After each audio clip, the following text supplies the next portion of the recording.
it's Becky, and today I'm going to talk about one of my favorite Studio 180 tools, and that is the squared square tool. This, like the picture shows you, is a square within a square. And not only does it just do that, but look at these beautiful snail's trails we have back here, which are all created with either the squared squared or the large squared squared. So let's get started. Okay, so let's talk about the many reasons why I love the squared squared tool. First of all of my instructions are printed on the tool, so if I lose them, I don't need to search for my measurements. The squared square does whole inch increments from 1 inch to 6 inch. You have a cut down line to make sure that your center square is perfect before you even add your side triangles. Your side triangles we cut from squares, and then we cut them in a diagonal so we don't have those pesky little half square triangles that you don't know what you're going to do with when you do the flip and fold method. Now, if you're working on things that are not whole inch increments, there's also the 1/2 inch squared squared, which gives you anywhere from 1.5 finished to 8.5 inch finished on those 1/2 inch increments. And then there is also the 2-part large squared squared, and this gives you 2 different tools in one. So you can go all the way up to 12 inches. And that's what makes those beautiful snail's trails, storm at sea blocks, things like that. So let's show you how they work. For this demo, you're going to need a strip of fabric and some squares. Now, for the sake of time, I've already taken my squares and cut them on the diagonal. So for every square in a square that you would like to make, you need 2 squares cut in half on the diagonal. Now these are our side triangles, and the center we're actually going to cut from a strip.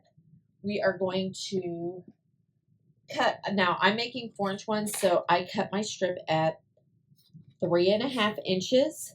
Because that's what it tells me to do. So it says for 4-inch finished blocks, I'm going to follow that. It says to cut from a 3.5 inch strip.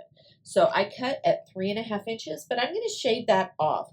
So I'm going to line my tool up at the edge of my fabric, and I'm going to go up one side and across the top, which is really nice because I don't have to worry about 1/16 of an inch or 1/8 inch pieces.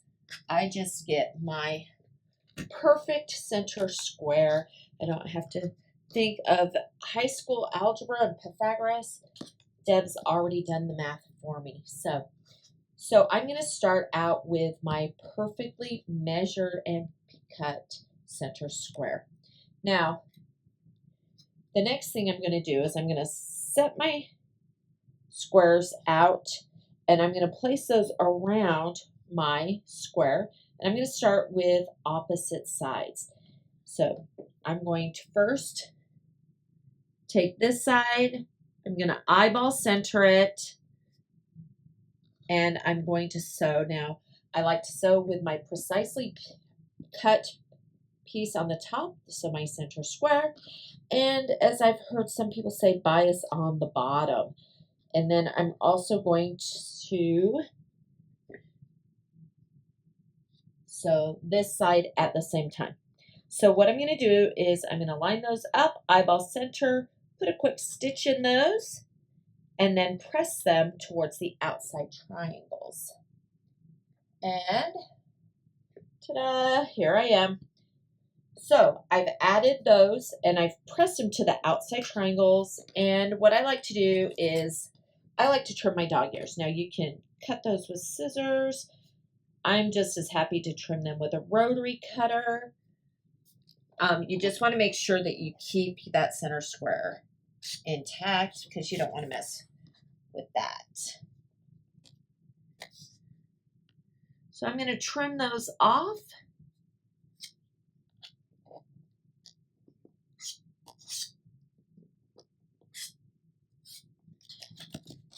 Okay. And then I'm going to add my other center pieces. Or excuse me, my side triangles. So then I'm going to add my side triangles, and I'm going to sew those the same way that I did. Bias on the bottom, precise piece on top. And I'm going to sew both of those at the same time. If I'm working on multiple, I can chain piece those. Okay. Dun, dun, dun, dun. Ta-da! And then I'm going to also press those towards my outside triangle. So you should see your square on top when all of your pressing is finished. Now, the second part of the tool is the squaring up. So what I want to show you here is with the Studio 180 tools, your foundational ones, you have your trim size, and we're cutting ours to 4.5 because we want a 4-inch finish. So that tells me here, this box here tells me what size I'm trimming to. But if I look up, there's 4 here, there's one here, there's one at the top, and there's one at the side. Those 4s represent the finished size of my unit.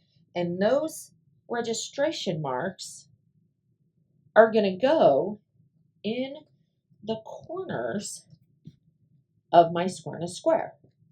So I'm going to go ahead and line those up.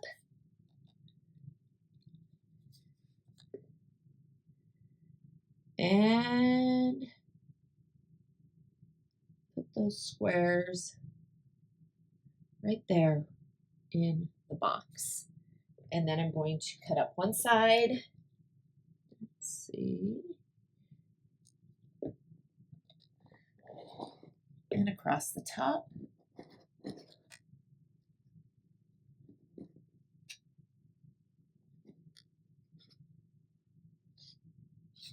Okay. And then I'm going to turn my entire unit 180 degrees. And then I'm going to put them in that 4.5-inch box. So what that does is it makes sure that all of my units come out the same. And when I do that, look at those, my registration marks are going to hit those corners right where they need to be. And again, I'm going to go up one side and across the top. And I'm barely shaving anything off. Okay. What's really nice is once that is done, I have my 1/4-inch marks already taken care of. So when I sew these into my quilt, I'm not going to lose those points. So if you're looking at doing some squared squares, may I recommend the Studio 180 Squared Square tool. Here you get multiple sizes, 6 sizes in one tool. You get great instructions, and with added technique sheets, you can do some stacked squares, little houses, pineapple blocks, all types of fun block designs with these great tools. So if you've liked this video and you'd like to see some more, make sure that you follow us, like us, and share with your friends. Until next time, friends, happy quilting.